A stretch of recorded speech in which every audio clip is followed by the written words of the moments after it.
আসসালামু আলাইকুম। প্রতি ঘন্টার খণ্ড খবরে আপনাদের সবাইকে স্বাগতম। এখন থাকছে বিশ্বকাপ ও ত্রিদেশীয় সিরিজে পাকিস্তানের যুব দল ঘোষণা। আইসিসি অনূর্ধ্ব-19 বিশ্বকাপ ও জিম্বাবুয়ের বিপক্ষে ত্রিদেশীয় সিরিজ খেলার জন্য স্কোয়াড ঘোষণা করেছে Pakistan cricket board PCB. 18 December বৃহস্পতিবার ঘোষিত 15 সদস্যের দলে নেতৃত্ব দেবেন ফারহান ইউসুফ। খবরটি জিও নিউজ প্রকাশ করেছে। জিও নিউজের সূত্রে আরও জানা গেছে, জিম্বাবুয়ের আয়োজনে ত্রিদেশীয় সিরিজে পাকিস্তান ছাড়াও খেলবে আফগানিস্তান। ডিসেম্বরের 25 থেকে 6 জানুয়ারি পর্যন্ত হবে এই সিরিজটি।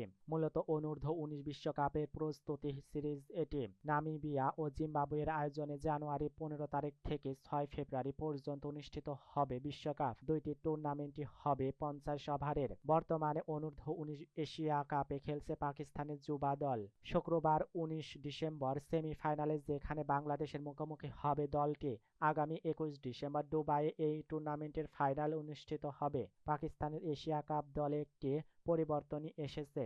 বাঁহাতি স্পিনার মোহাম্মদ হুযাইফার পরিবর্তে দলে প্রবেশ করেছেন ডানহাতি ফাস্ট বোলার উমার জাইব। পাকিস্তানের 15 সদস্যের দলে তালিকায় নাম রয়েছে ফারহান ইউসুফ, উসমান খান, আব্দুল সুবহান আহমেদ, হুসাইন আলী হাসান বালুচ, আলী রাজা, দানিয়াল আলী খান, হামজা জাহুর, হুযাইফা আহসান, মমিন কামার, মোহাম্মদ সায়াম, মোহাম্মদ শায়ান, নিকাব শফিক, সামির মিনহাজ এবং ওমর জাইব। দর্শক, আমাদের পরিবেশনা আপনাদের কাছে ভালো লেগে থাকলে অবশ্যই চ্যানেলটি সাবস্ক্রাইব করে পাশে থাকবেন।